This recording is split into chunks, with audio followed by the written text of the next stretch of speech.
gonna be okay with that? Or that one, here we go. Looking at it. Did you hit your head? I found it. Hey guys, welcome back to Sage and Stone Homestead. My name is Heather. So this kind of video is a video that I personally like to watch at the end of every garden season. You'll find at this time of year a lot of content creators that have gardening content will tell you what they really enjoyed about this year and what really grew well for them. This is a good opportunity for you guys to really see what maybe works well in your area, what maybe works well in your growing zone, and then maybe do a little bit of seed shopping, because this time of year a lot of seed companies have sales on their seeds because they're trying to clear out inventory and you can get really good deals for next season. So that's what I'm going to do. I'm going to talk about what I really liked growing in this year's garden. We are going to talk about what I am going to plant for this fall, and then today we are also going to do a little bit of planting in kind of a haphazard and chaotic way, but I'm really excited to do it. So we'll do that at the end. I'm gonna throw in some B-roll of when these plants were in their prime so you can see exactly why I loved growing these things this year. So behind me you can see that the black-eyed peas are still going strong. This is actually the most lush section of the black-eyed peas. They have been in here for a really long time and they have kept producing and they really haven't slowed down. Even though the plants have gotten a little bit diseased, they've dropped kind of a lot of their leaves. They're still putting on tons and tons of pods. So these are the cow peas that are right behind me. We have gotten nearly 2 gallons worth of dried peas, and I have found that they kind of, when they dry out, they dry about 1/3 of the size as they are when they are rehydrated and ready to eat. So all told, we probably have over 6 gallons worth of wet peas to be eating over winter just from this row right here and then the row behind me. So it's about a total of 50 feet of black-eyed peas. I could have planted them closer, so I maybe didn't get all that I could have out of the space, but what you've got growing behind you that you can't see is these purple hull pink-eyed peas. This variety grew really well for me. They didn't look as lush as the black-eyed peas that I have behind me. I don't think it's the variety's fault.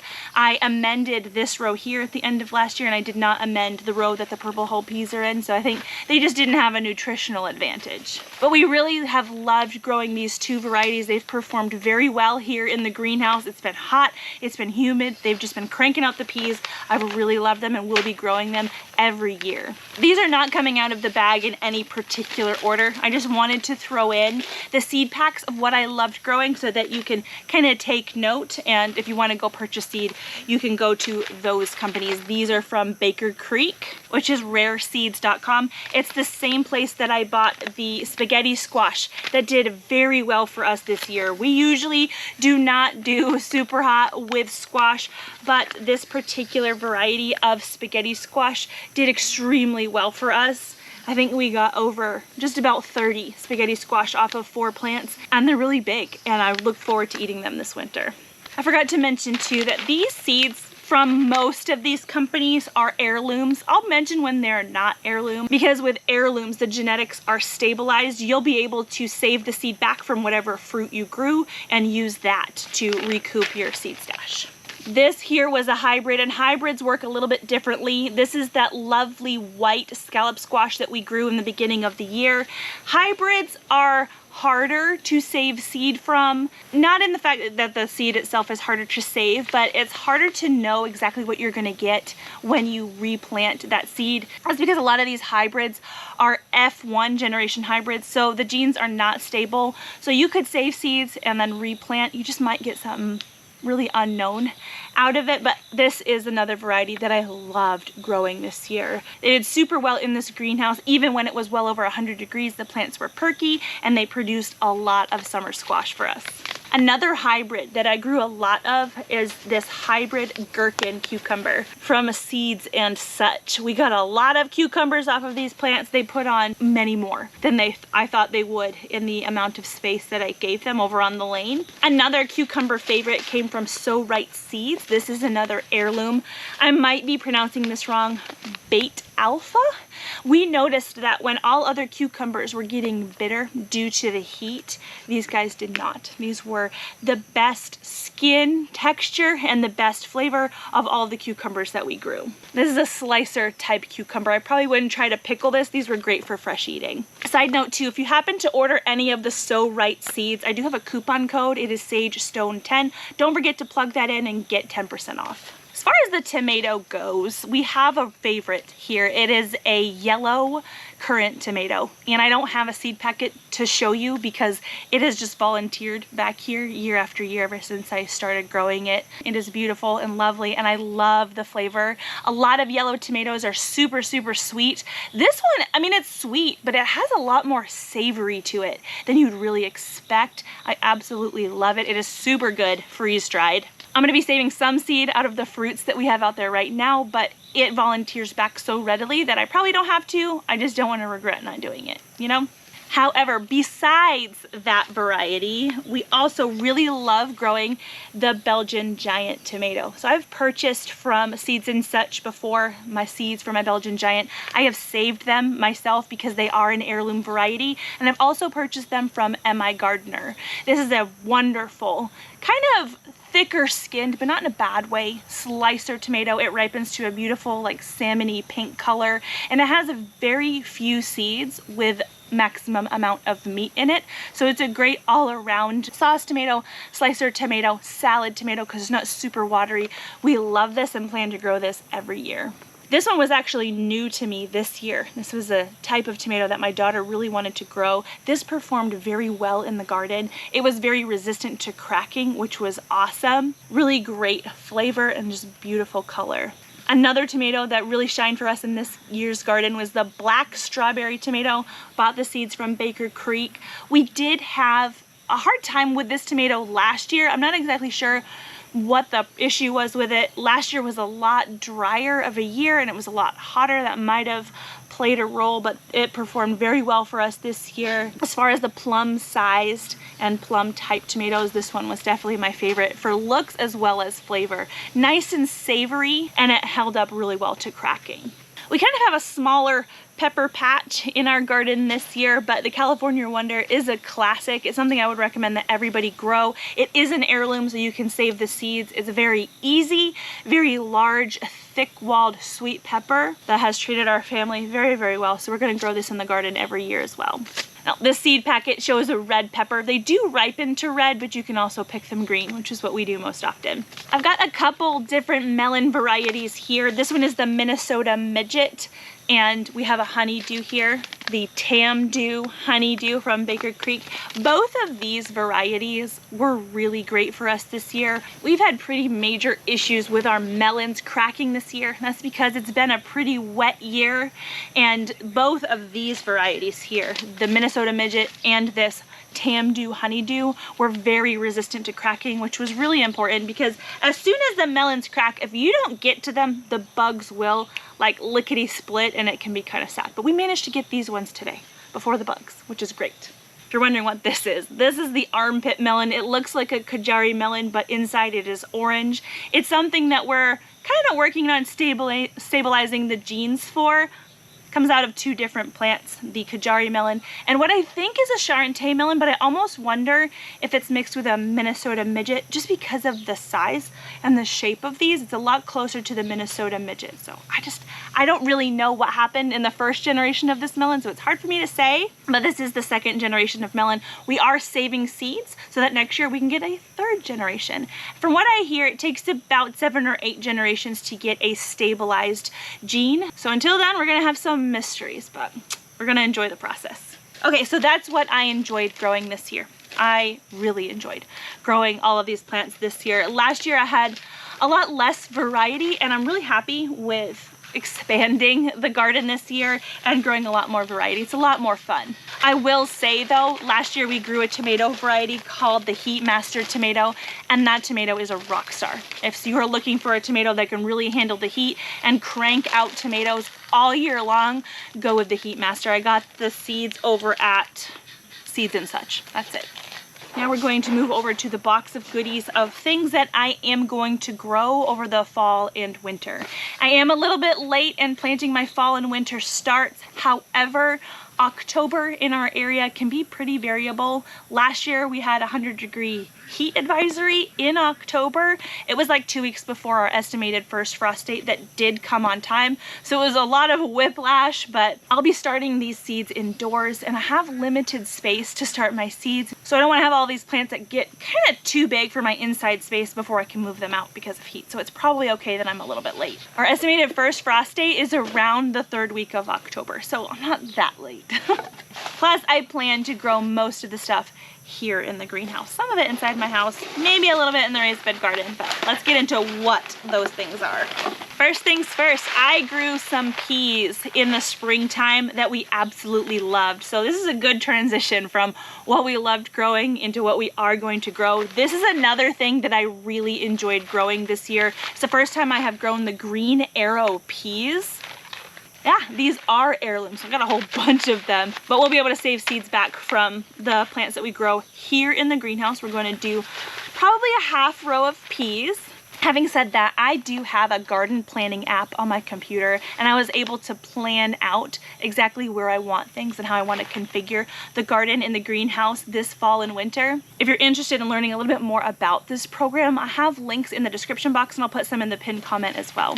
But these peas performed very, very well for us. Lots of pods, and I look forward to growing them into cooler weather, and maybe the plants will last a little bit longer and maybe we'll get more of a harvest. This is a broccoli variety that we grew in the garden last season, so our 2022 season. The Gypsy hybrid broccoli did wonderful for us in the spring.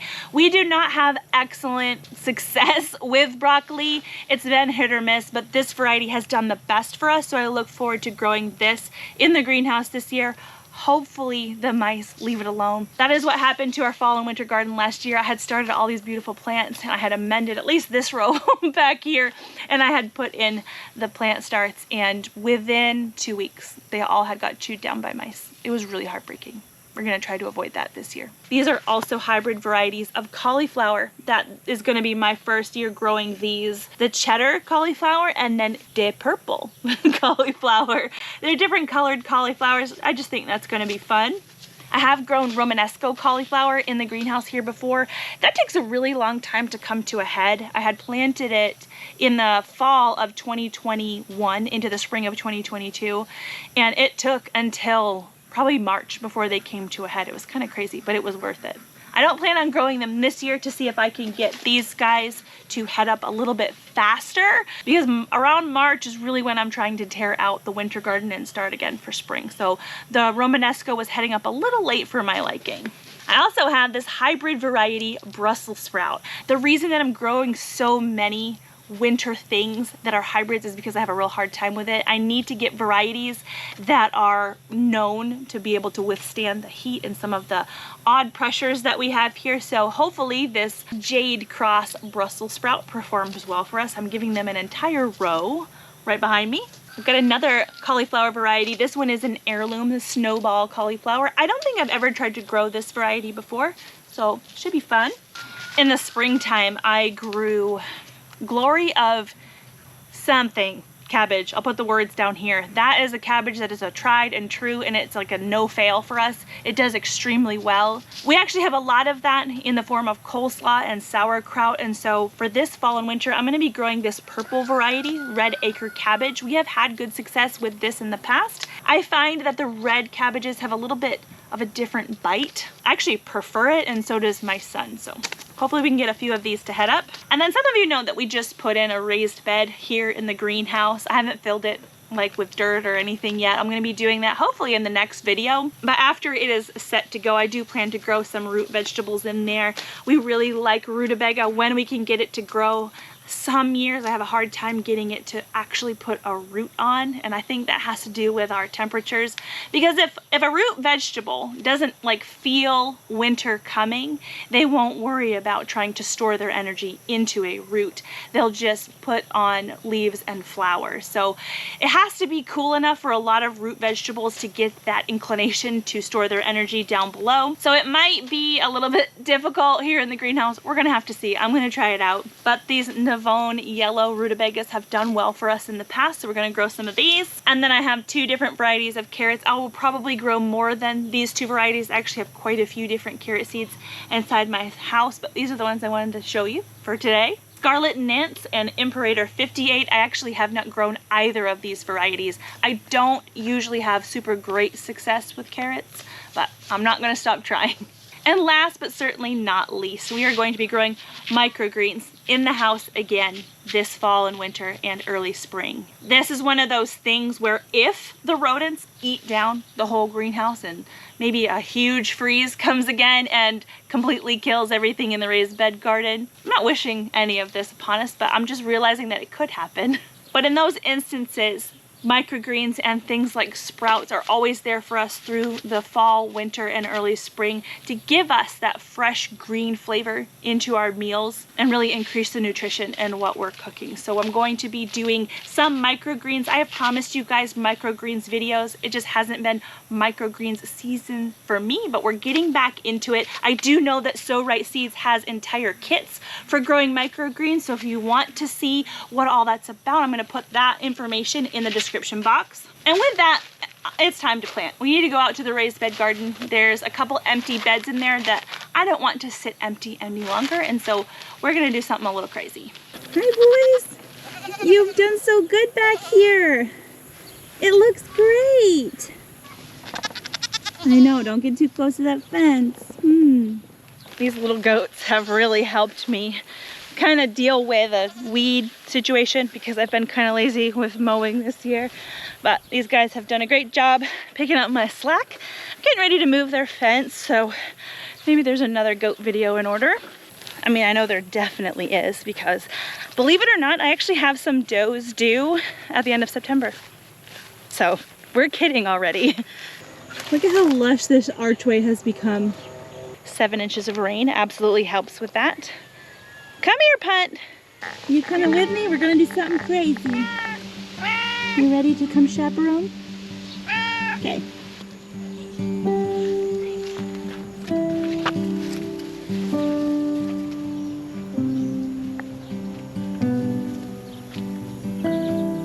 Come on. Come here, love.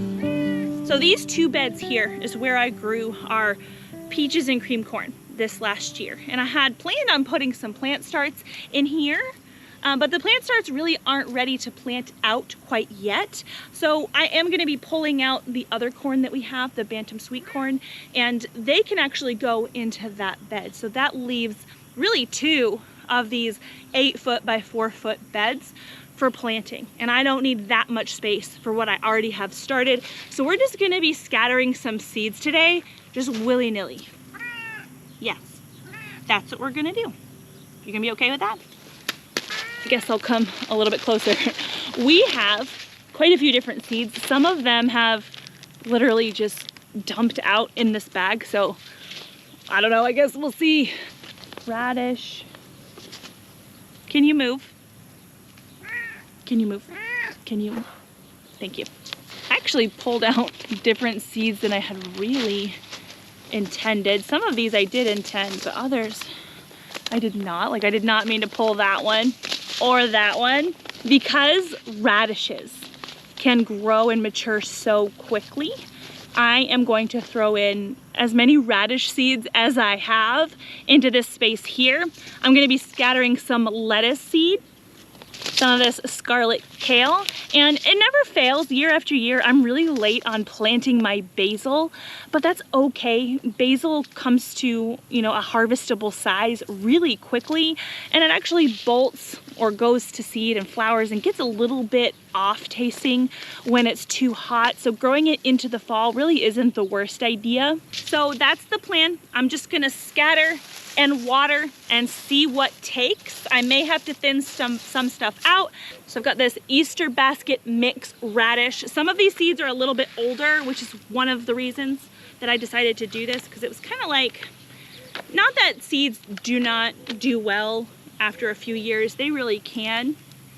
But I also can get a lot more fresh radish seed at a good price, and those are going to have a more reliable germination just from being fresher, so might as well use up the old ones. This one's actually not old at all, but we're gonna scatter it. This is fun. So that was the cherry bell radish. This one is the champion radish. And then in my bag here, a lot of French breakfast radish spilled out. It looks like there's probably some random brassica seeds or like potentially some cauliflower and things like that in here. We're just gonna have to see what happens with this bed. The goal is the radishes, but we might get other bonuses, so here we go. The thing with these, so this kind of thing, like these purple of Sicily cauliflowers and the Waltham 29 broccoli, is if they happen to seed and germinate at the same time of these radishes, by the time these bigger plants would be getting big enough to shade out the radishes will have been pulled anyways, because they usually take about 28 days, sometimes a little bit longer when it's cooler out or when the days are shorter. But really, in any case, they are not going to be really competing with each other for space at all. We're gonna put the salad greens, the basil, and the kale on the other side.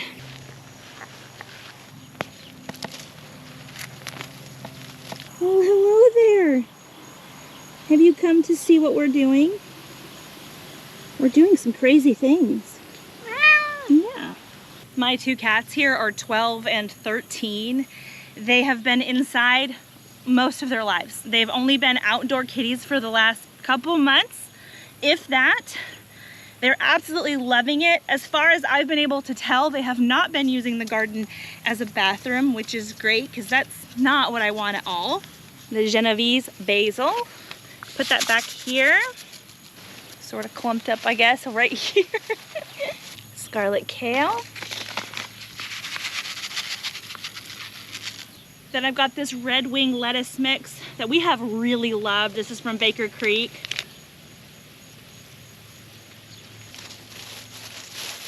A lot of times seed companies will give free seed when you order X amount of seeds, and I have noticed that they like to throw in lettuce seed.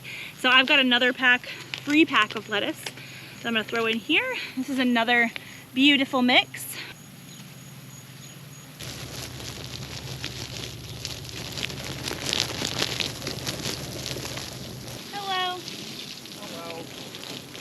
I'm looking at anything.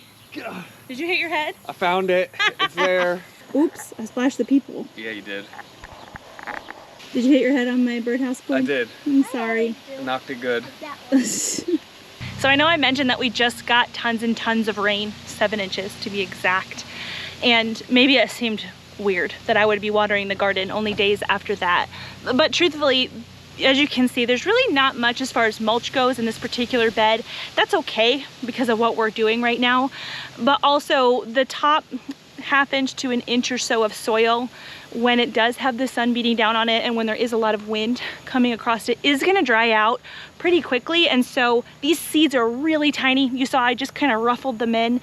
They are going to die if I don't water them twice a day in this first week. But after that, their first little root, it's called a cotyledon, that should be able to reach down to a depth where I may not have to water that often. I just kind of have to watch them. So yeah, I think I'm gonna call that cereal sowing. We did some cereal sowing of some older seeds today, some seeds that should give us a decent amount of food. I hope we have a good germination rate in here, but I need to account for my cat inevitably walking through the bed and probably crushing some as they come up.